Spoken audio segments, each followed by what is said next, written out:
Welcome to OLC 40 Term 2B. This is Class 30. We are on Assignment 40, Part A and B, and we're also going to be looking at parentheses and reviewing idioms again today. This is Unit 4, and it is the shortest unit of the 4 units. Today is June 6th, and this is Jillian Percy. Here are all the ways to contact us. Studio 1-800-465-7144. Office 1-800-667-3703, toll free, extension 2211. My email, jillian.percy@nnec.on.ca. My alternate email, jillian.percy@nnecschools.org. Facebook is capital G, capital P, ERCY, space, capital W, AHSA. If you send a friend request, please send me a little message as well, telling me your full name, what course you're enrolled into, and what you need help with. For the YouTube channels, that's where you can watch the previous classes. The school channel is called the Wausau Distance Education Center. Now, it does not have the current playlist. It has the playlist from September, October. There's not really any significant difference. But if you want to see the current playlist, the one that I'm doing right now, over, say, it was like, April, May, and then going into June now, that one will be on my teacher YouTube channel, which is G. Percy Wausau as well. And it will say something like Term 2B OLC 40 playlist. And you'll go through that and it will have things there. Okay, how to hand in assignments. One way you can do it is if you've got access to a fax machine, you can fax your stuff to us. 1-800-463-7852, that's for Ontario, or 1-877-990-2023, that's if you're in the rest of Canada. If you have a learning center at your community, there is somebody who runs it. We call them the DEC, and you can ask them to scan it, and they can email it along to studentwork@nnec.on.ca. That is where we send all the assignments. That way, we have access to print them off, and if another teacher took over the course, then they would still be able to access stuff. Whereas if you only send your stuff to me, nobody else can access it. If you do your work on your computer, a lot of people just email me their assignments, also to studentwork@nnec.on.ca. Some people, if they're using Google Docs, will just, there's like a share function.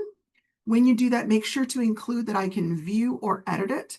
I will not edit your work, of course, but it allows me in to be able to see it. Other people decide to hand in assignments by taking a photograph of it. And then they send me the photographs through Facebook or email. Email's a little bit easier if you do it that way.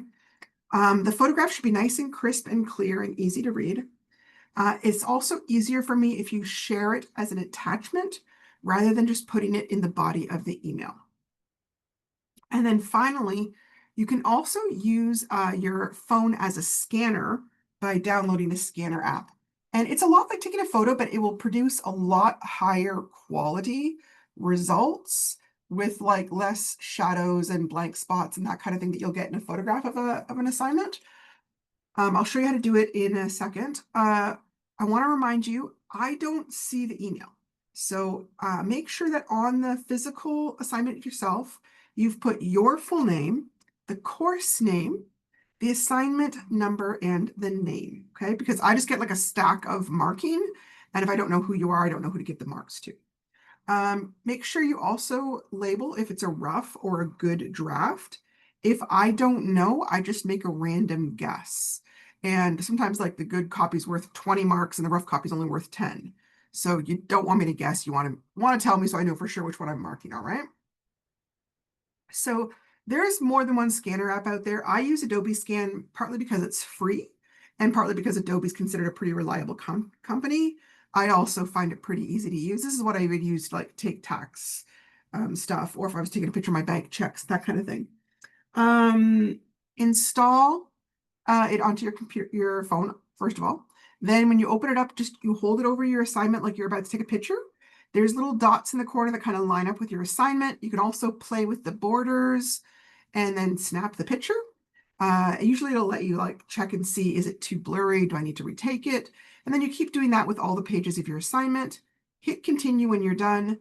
Then it will let you go through and preview the entire set of pages. You can put them in a different order if you need to, or crop things or whatever you need to do. Then save it. Give it a name, usually the course name and the assignment number, especially if you take more than one course from us, which a lot of people do. And then save it to wherever you save things. Is it going to your Google Drive, your Dropbox? And then send me a little email and send the assignment along. Okay. Okay, this is the last day of week 8, and next week is the last week before our summer begins. Okay. And generally, the last day we can accept assignments is June 12th. June 13th is normally reserved for handing in your exams. This course has a long culminating activity instead of an exam. I estimate that it will take between 5 to 10 hours to complete, depending on how quickly you write, right? And a lot of people can't just kind of sit down and plow through it in like 5 hours. They need to like do an hour here, do an hour there.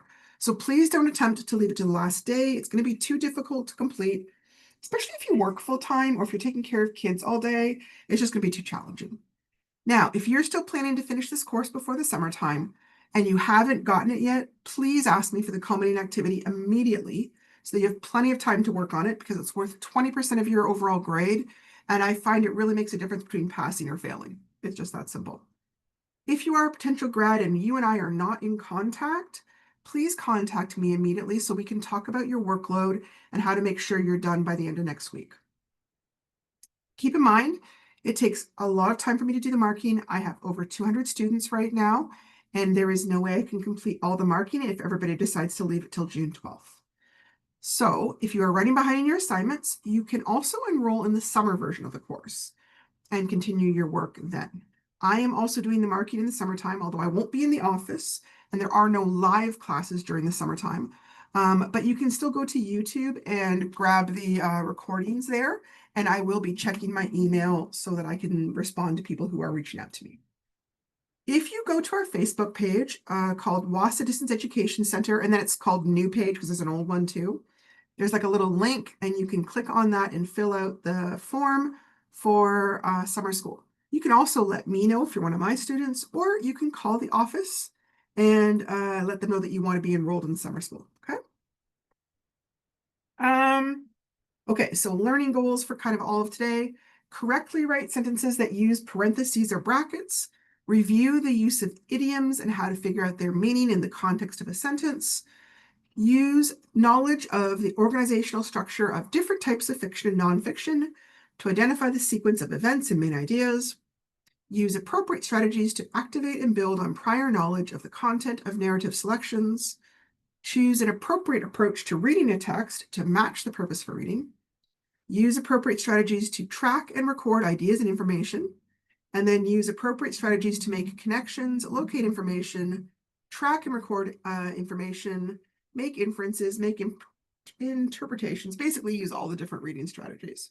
All right. So correctly use parentheses. This is one of those things I didn't teach the first year because I didn't notice. It's one of those obscure little things that the government wants us to teach. I'm not really sure why. I don't feel like that's super important, but hey, I'm not the government. So in real life, we often use the words parentheses and brackets interchangeably to refer to these little curved lines. Technically, these little curved lines are properly called a parenthesis. I'll get to brackets in a second. They are used to enclose additional non-essential information to clarify, explain, or add a little side note to a sentence. Using the parentheses prevents disrupting the flow of a sentence and lets the reader know, like, oh, this is extra.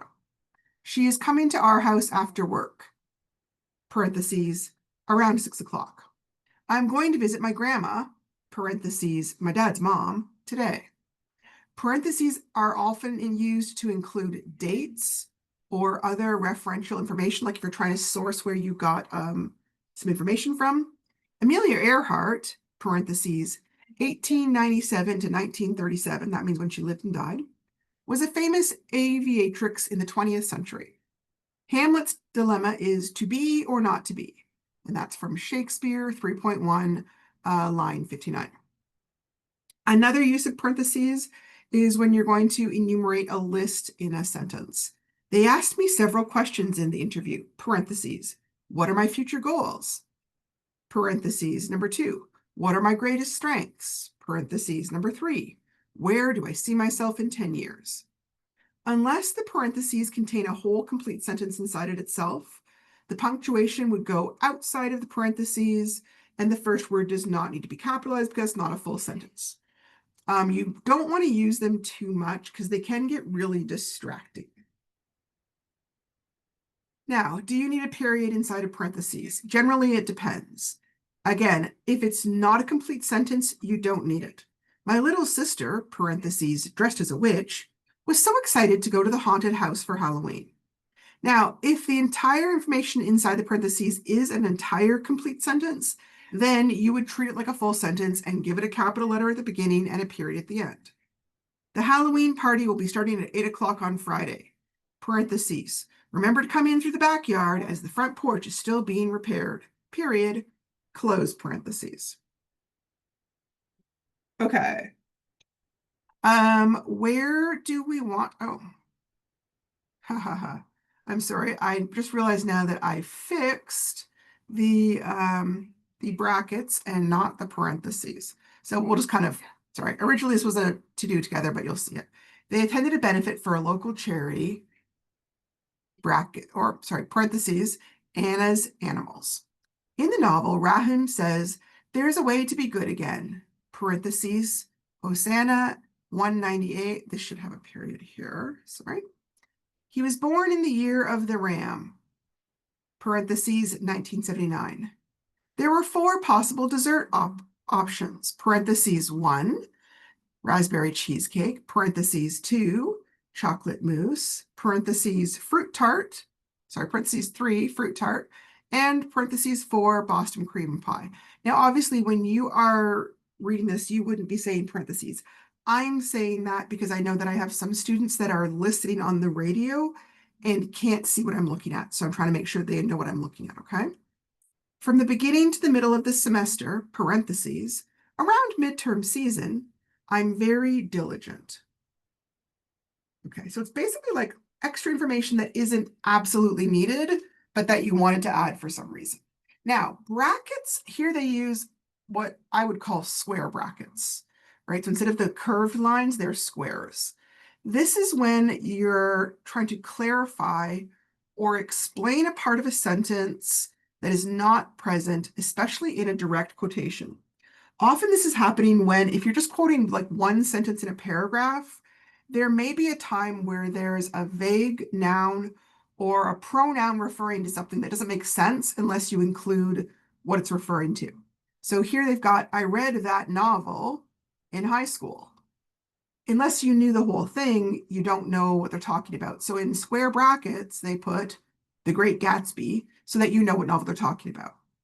Lisa said, square bracket I, can't believe that he, square bracket Brad Pitt, is here. So in this case, Lisa didn't say a complete sentence. She just went, can't believe that he's here. And she didn't finish her whole sentence, right? But when you write it out, it sounds funny. So the author or the editor adds those square brackets and adds the missing word so it makes sense, okay? Hang on.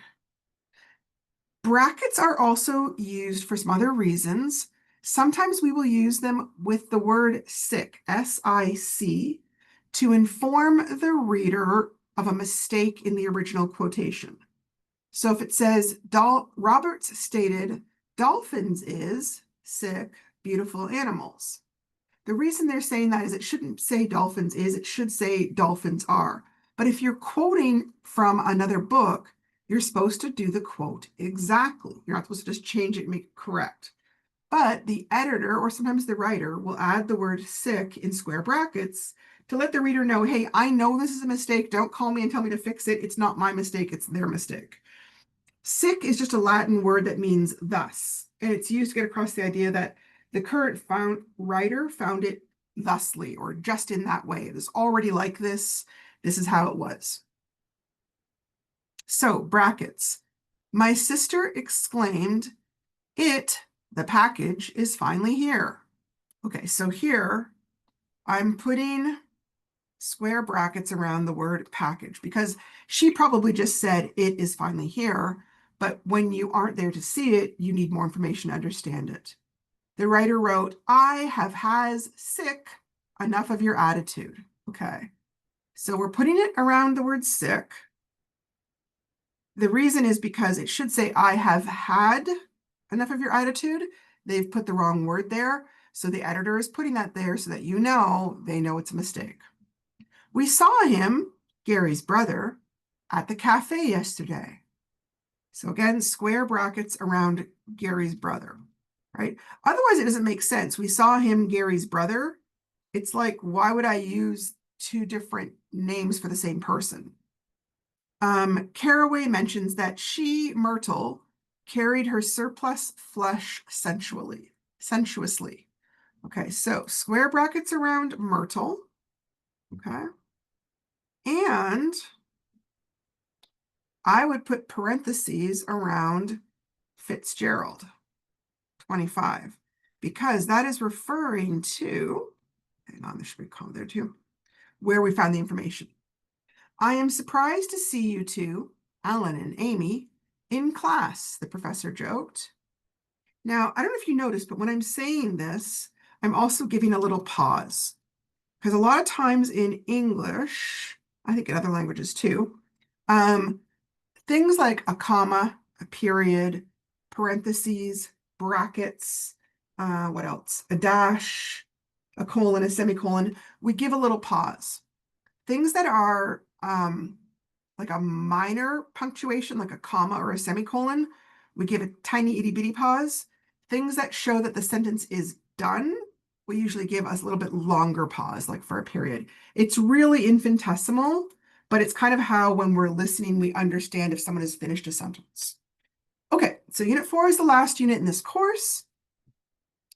The big focus is on reading strategies and your literacy growth through the course.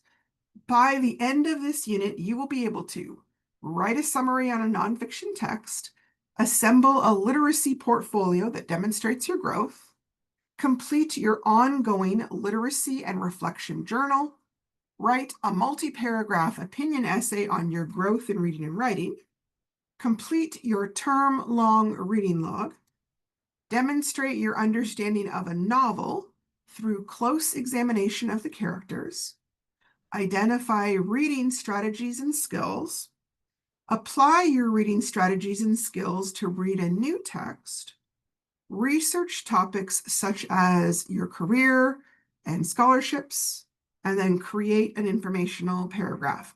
So even though it's a short unit, there's actually a lot of work in this unit, okay? So I'm just going to review some of the reading skills and strategies we've practiced so far in this course.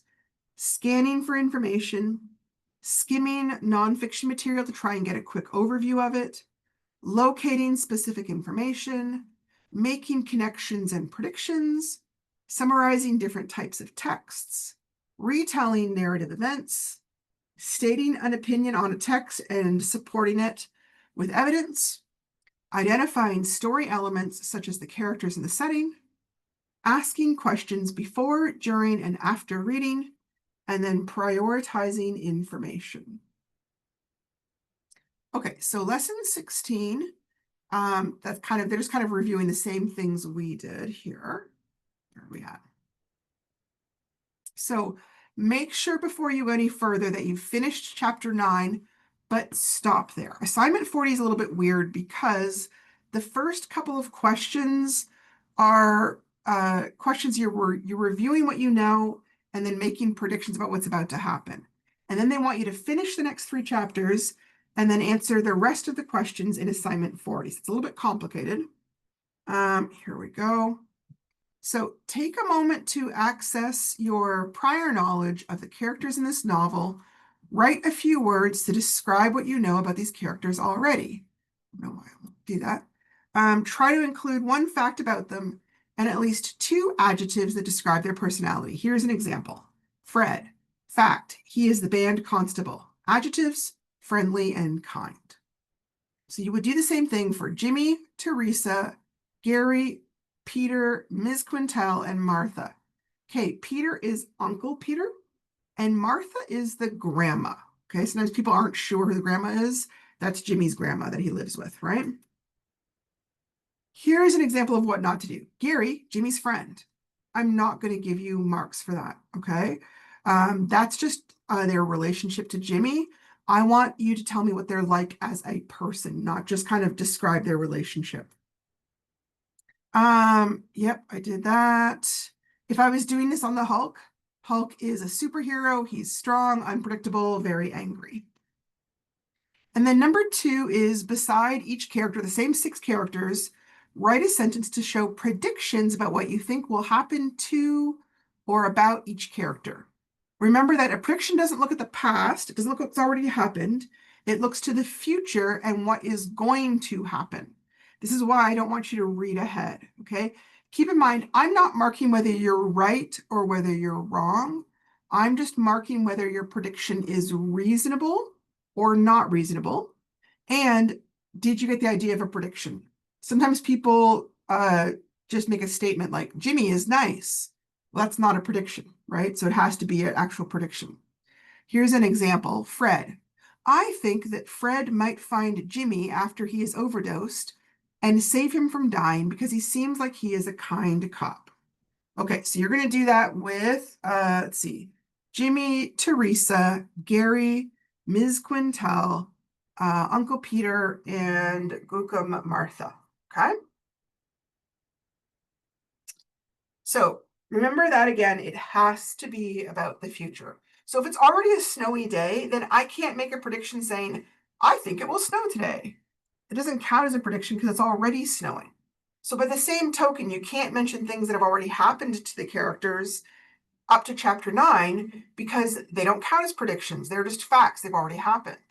What do you think might happen next in this novel to each of these characters? Essentially, I'm just asking you to make an educated guess about what might happen based on your own experiences in life, what you know about First Nation reserves, what you know about these characters, what you know about the book's genre, what you're used to seeing in book plots and structures about the problems and solutions, all those kinds of things. So, reasonable predictions. Students get lost when they get off a plane. Yeah, that's reasonable because people often do get lost when they arrive somewhere new. Aliens come and kidnap them. Well, no, because this book is written in the realistic genre and aliens don't really occur in the realistic genre. Reasonable. One student is injured or killed and the other students grieve. That's reasonable, especially if overcoming the grief might be the focus of the rest of the novel. All the students are immediately killed in a car accident. Well, no, that would be weird because in a story, you don't kill off every single character right at the beginning. It makes it pretty hard to tell the story. Student drops out due to poor grades. That's reasonable. Students often do drop out due to poor grades. Students run off and get married. Well, no, because the characters in this book are mostly minors, and in real life, minors don't get married, right? Not under 18, it's not legal. Reasonable. Students gradually go through personality changes as they meet various successes and failures at school. That's reasonable because it's happening gradually, and people generally do change slowly, and it needs time for the plot to develop. All the students immediately become extremely confident and are super successful instantly. Well, no, because that's not how character development or plots or even real life work, right? Nobody changes overnight unless something super dramatic has happened to them. And even if it did, it doesn't make for very good reading. Okay, so how to make good predictions. Look back at their past words, actions, and choices. Think about their personality. Think about what type of book this is. This is realistic, so it's not a sci-fi, it's not horror, it's not a murder mystery. Try to imagine what you think the character might do in the future. Only write that part down. You don't need to write anything for the first 3 steps, okay? It needs to match what we know about them. So if the character has been a good guy all along and there's been no hints that they're going to suddenly do bad things, it would be weird to predict that they're bad. By the same token, if they're a character that's been consistently making bad choices all along and have had no regrets about their bad choices, it would be weird for them to suddenly change unless something big happens that causes their attitude to change. Okay. Here are some examples of good and bad predictions. School principal in the novel Jimmy Makes Sense. The principal welcomed Jimmy to the school and told him that he is getting a fresh start. Well, it's a bad prediction because that already happened in the very first chapter. So it's not a prediction. The principal turns out to secretly be a secret hero who decides to train Jimmy as his new sidekick. Well, no, that's not going to happen in a realistic novel. It might happen in a graphic novel or in like a superhero movie. Same thing, but good predictions. The principal gets fed up with how Jimmy is stirring up trouble and decides to suspend him for school for a week. Well, that's about the future, and it's a reasonable action that might occur in a realistic novel. The principal decides to hold a meeting with Ms. Quentel, Martha, and Jimmy to discuss Jimmy's poor behavior in class and plan how to change it. That makes perfect sense. It's the kind of thing that happens in real life. It's the kind of thing that might realistically happen in a novel that is based on real life. Okay. Then read the next 3 chapters. So like 10, 11, and 12. Some of the upcoming questions involve checking on your predictions and answering questions about that stuff. So you're going to need to finish those chapters and then come back. So take a coffee break and come back when you're done the novel. Okay. Part 3. List the important events that Peter tells Ms. Quintal about Jimmy's past. Now, I want to point out, for some reason, I have a lot of people tell me, oh, she gets told about Jimmy being in juvenile detention. No, she already knows all about that way at the beginning of the novel. That's not what happens in chapter 10, 11, and 12, okay? When I get told that, I worry that either you didn't understand or maybe you didn't really read those chapters. That is not what Peter talks to Miss Quintel about, okay? Why does Peter think it is a good idea for Jimmy to participate in the healing center, and what does Jimmy think about it? I have a lot of people tell me what Peter thinks, and then they forget to tell me what Jimmy thinks. 1 mark is for Peter, the other mark is for Jimmy. Please try to be specific instead of just saying he thinks it's good or he thinks it's bad. Why does he think it's good? Why do they think it's bad? What do they think it will do or that it won't do? What happened to Gary in chapter 11? What was Jimmy's response to Gary's death? Provide at least 2 details from the book about Jimmy's response. So this has 2 parts. Precisely what happened to Gary. Now, I've already told you that Gary dies, so don't tell me Gary dies. How does Gary die? Why does Gary die? What's going on? And what does Jimmy do? Okay. Also, please don't tell me Jimmy feels sad. Of course he does. It's his friend. How does he deal with that sadness? What does he do? What does he say? How does he act? Okay. This is a grade 12 course. I expect you to be specific. 6. On page 77 of the novel, Ms. Quintel shares something about her own personal life with Jimmy. What does she reveal, and why do you think she offers this private information to a student? This is another 2-part question. What is she sharing? Why does she share it? Keep in mind, teachers are generally discouraged from sharing private information with students. Why does Ms. Quintel think this is so important that she should share it anyways? And why does she think it's going to be helpful? 7. This is another one. Complex relationships run through the novel. Choose one relationship in Jimmy Comes Home and decide on why it is or is not, sorry, it should be complex. So make sure that it is complex. Make sure you name the 2 people in the relationship. Is it Jimmy and Ms. Quintel? Jimmy and Teresa? Gary and Teresa? Whoever has a relationship, okay? That's part 1. Part 2, is it a good relationship or is it a bad relationship? Use 2 examples from the text to back up your opinion. Now, I want to point that out because this happens. Sometimes people think complex automatically equals bad, but it could be complex and bad, or complex and good, or it could be simple and bad, or simple and good. But we didn't want to talk about simple right now. I kind of want you guys to focus on the idea of a complex relationship. Again, because this is a grade 12 course. So what does complex mean? Having many parts related to each other in ways that may be difficult to understand.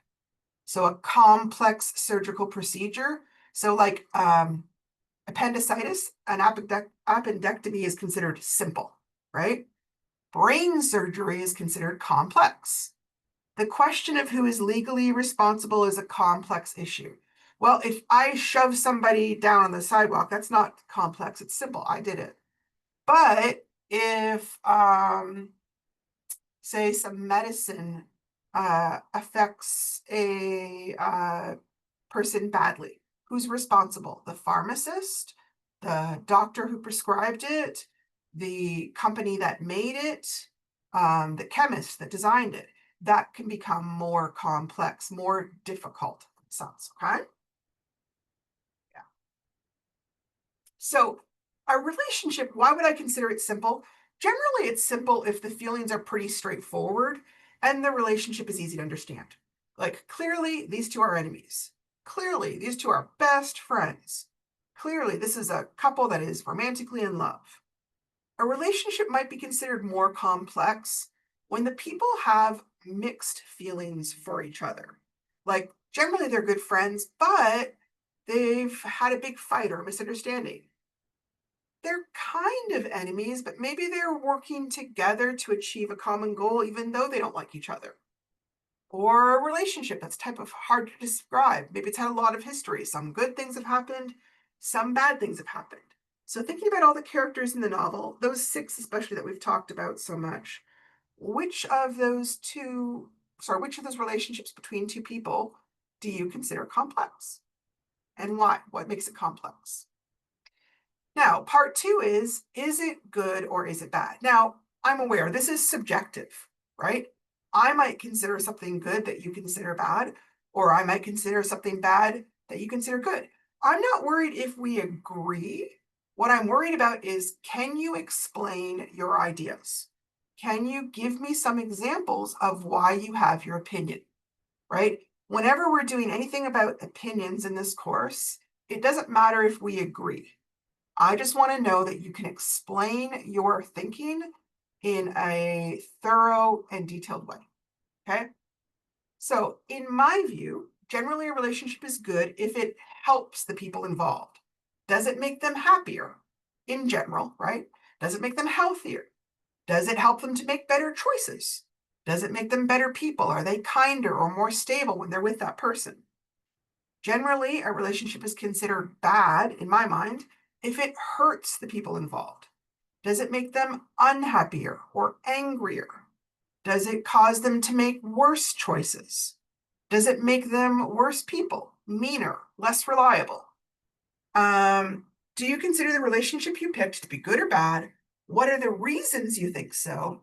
And it has to be the same relationship as the one you discussed for complex. It can't be a different one.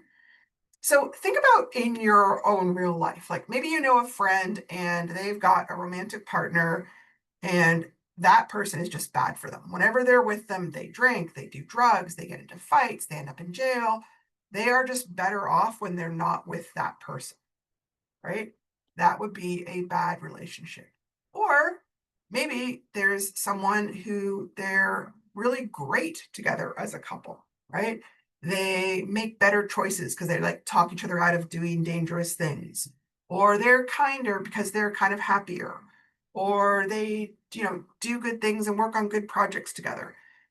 Think about that kind of idea and how it relates to this book. What decisions does Teresa make at the end of the book? Okay. 2 marks. She makes at least 2 decisions. Okay. Think about, what does she decide?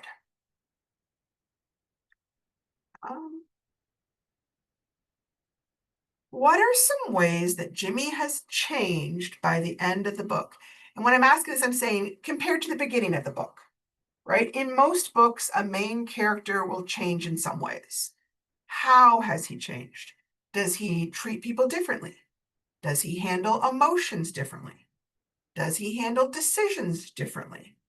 How does he feel about himself, his life, other people, or his future, right? What is different from now to the beginning? And then 10.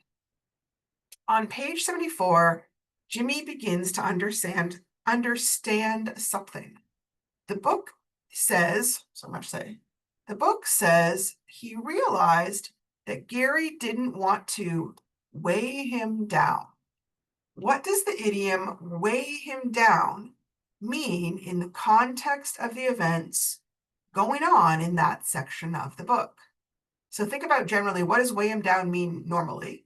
And what does weigh him down mean in this particular area between those two boys, they're 18. Okay, so quick discussion on idiom. An idiom is a type of phrase or expression that has a meaning that can't be deciphered easily by defining the individual words. Appropriately, the word idiom is derived from the Greek idioma, which means peculiar phraseology. And that's exactly what it is. It's a phrase that seems normal to fluent speakers because we're so used to it, but it's strange to others. And every language has idioms.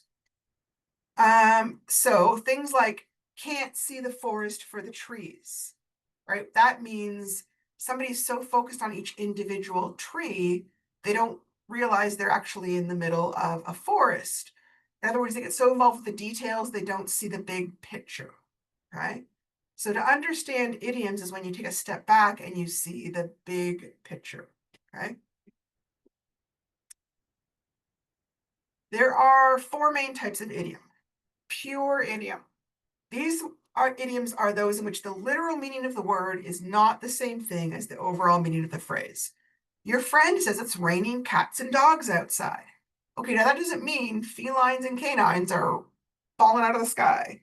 It means the rainstorm is so heavy, it sounds like heavy objects are falling. 2, a binomial idiom. That's when there are 2 words that are joined by a conjunction or a preposition. Things like do's and don'ts, heart to heart, back and forth.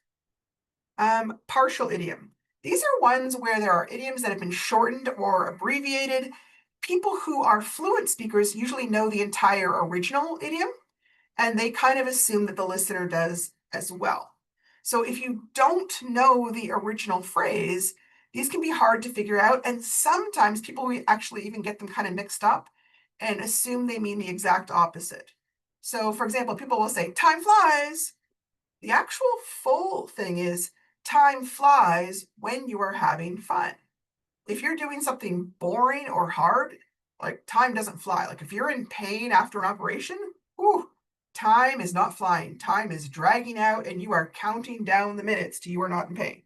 So that's kind of thing. Partial idioms are ones that can really very easily get confused. Prepositional idiom. These are ones, we talked about this a little bit before, where a phrase combines a verb and a preposition, and it kind of creates a whole new verb form that has its own meaning that, again, may not make sense just looking at the words. If I said, we agree on the main facts of the case, that doesn't mean me and you are standing on a piece of paper that has the facts on it. It means mentally, we've decided, yep, we both agree. I have no idea why the word on is used, right? But basically, we all know what it means if you are from that language. Sometimes these are the kind of things that can trip people up if you are from another language. And same thing for me. Like if I was listening to, say, someone Australian or even British talking about things, we could very easily get confused because they have different types of idioms. Now, if you come across something that you think is an idiom and you're not sure, first of all, sometimes you can just check it up in an online dictionary, right? Some of those binomial idioms or the ones at the end, my brain forgot here, prepositional idioms, thank you, will be in the dictionary. The other times, what you can do is what they call read past the idiom and then make a reasonable guess. What they mean is skip it, make a guess about what makes sense in that sentence, and then usually you substitute like a synonym and check. Even if you look it up in an online dictionary, you're going to think about how does the general definition apply in this specific sentence? and you may need to tweak it or play around a little bit with it to make it make sense. Okay. Oh, all right. We did all that because there was the question about idiom. You've just finished reading book 1 of the Green Star Lake series. What did you think? Rate how you liked the book from number 1, did not like it all, to number 10, loved it. Give at least 3 reasons for your rating, and your response should be at least 4 sentences long. I loved it because, give me some reasons. It was great because, it was good to read because, just explain your reasons. Now, if you hated it, that's fine too. I hated it because, I thought it was terrible because, that's fine. Again, this is one of those areas where it doesn't matter if me and you agree. What matters is that you can explain your ideas and support your opinions. Okay. I have occasionally people ask me, there are, I think, 2 or 3 books in the series. I don't know if they all got written, but I do know the second one for sure exists, which I think is about Teresa. I'm not sure who the third person would be. I would want to think Gary, but that would be a very depressing one. I'm not sure if there's another person involved. Okay. What are some things that you might comment on? Things that you loved or hated about the book? The characters, the plot, like the things that happen in the story, the genre, realistic, fantasy, science fiction. Like, for example, I gotta be honest, I don't read a lot of realistic fiction, not on my own. For fun, I generally read mysteries. I like fantasy stories, like Dungeons and Dragons, that kind of stuff. Science fiction, sometimes some romance. Realism, I got lots of realism in my life. The overall message or theme of the book. There have been some books that I loved right up till the end, and then the theme was so horrible. I was like, no, I don't like this book now, right? Like if the book was about giving up, or I read one and it was all about how life is so absurd and weird things happen, so there's no way to plan for anything. And I was just like, no way. I hate that. The dialogue. Sometimes you can read books and they have great dialogue and you're just laughing or your heart's breaking. Similarities between you and the characters or you and the events. Sometimes you love a book because a character is very similar to you. Not always. Sometimes we love a book because the character is very different. Maybe they're doing the kind of things you wish you would do, right? And the ending. I find that ending can make or break the book. A great ending can make a book worthwhile. A bad ending can make me regret that I spent 3 hours reading it. Now, this is the part that's important. Support your opinion with evidence or details from the book. So words that can help you explain your reasons, things like because, due to, since, I liked the part where, I liked when, I felt a connection to, I understand how the character feels because I hated. So here's an example. I loved the character of Harry Potter because even though he was very powerful, he was still very kind to other students. I enjoyed the world of magic, the owls as letter carriers, wands made from various items, unicorns in the forest, mermaids under the sea, and terrifying dragons. I also liked the theme of friendship between Harry, Hermione, and Ron Weasley. They always used their talents to help each other when they faced danger. Now, it's perfectly fine to write about why you hated a book too. So Catcher in the Rye, super famous book. I personally cannot stand that book. So here's an example of how I might write about that. I hated the book Catcher in the Rye for a lot of reasons. For one thing, I really didn't like the main character, Holden. And unfortunately, when I don't like the main character, I don't really enjoy reading the book since I don't care what happens about him. His cynicism and anger is just as off-putting in the novel as it would be in real life. The writer uses the technique of an unreliable narrator, which I don't generally find compelling to read. I don't want to second guess the narration constantly, as it feels like the writer is out to trick you. The book just seems depressing to me. I tend to read books to escape from the tedium of real life. So a book that attempts to mimic the boredom of real life doesn't really have any appeal to me. Overall, there are just too many negatives to make this book enjoyable to read. Again, to me, other people love the book.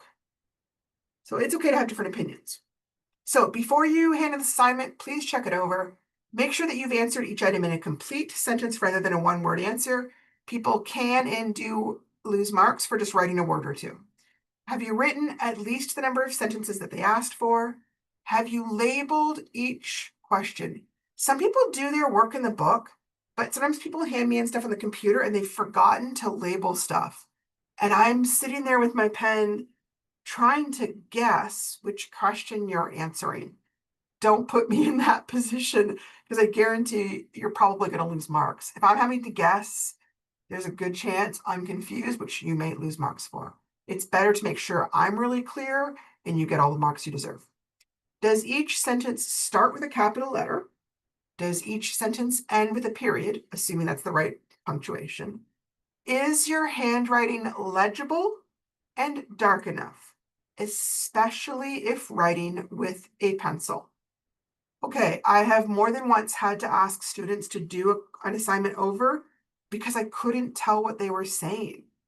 There's no way for me to mark an essay if I'm having to guess at every third word.